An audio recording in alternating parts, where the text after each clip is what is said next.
Welcome back, viewers. You're watching The Savera and I'm Shefali. Sometimes low, sometimes high. That's the Indian rupee.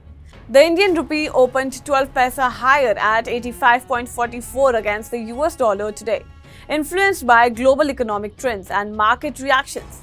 It has closed at 85.52 paisa per dollar on Friday. Now, in the commodities market, gold prices rose nearly 1% during today's morning trade, driven by a weaker collar and renewed concerns about potential trade tariffs from the Trump era.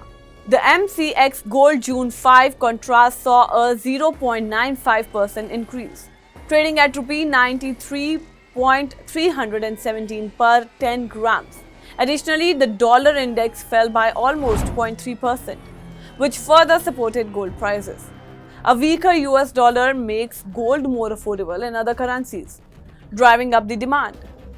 Rahul Katlani, VP of Commodities at Mehta Equities, stated that gold has support at $3,195 to $3,175 and resistance at $3,245 to $3,260.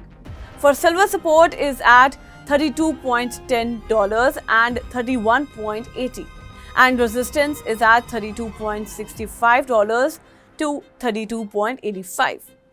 He also said gold prices surged above $3,220 per ounce on Monday, that's today, bouncing back from last week's sharpest decline in 6 months.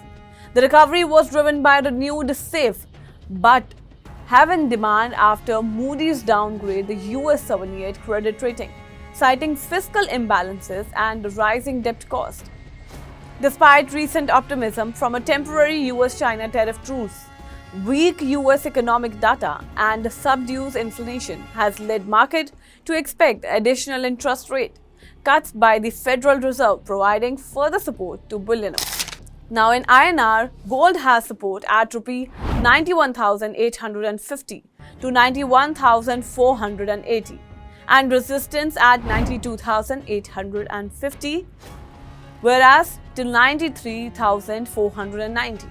Silver has support from 94,480 to 94,850 per kilo and resistance at Rupee 95,950 to 96,650. Gold prices have remained range-bound over the past 2 sessions. Now, due to a lack of significant positive triggers and the US and China reached a temporary truce and tensions between India and Pakistan have eased. However, domestic demand ahead of India's wedding season is expected to keep any downside, helping gold price stay elevated, said Akshay Kamboj, Vice President of the Indian Bullion and Jewelers Association. Now, let's see if the gold prices again skyrocket or completely in the favorable of the wedding season. That's all for now in this update. Stay tuned to The Savera. Download the app and follow us on Facebook, Instagram, Twitter and YouTube.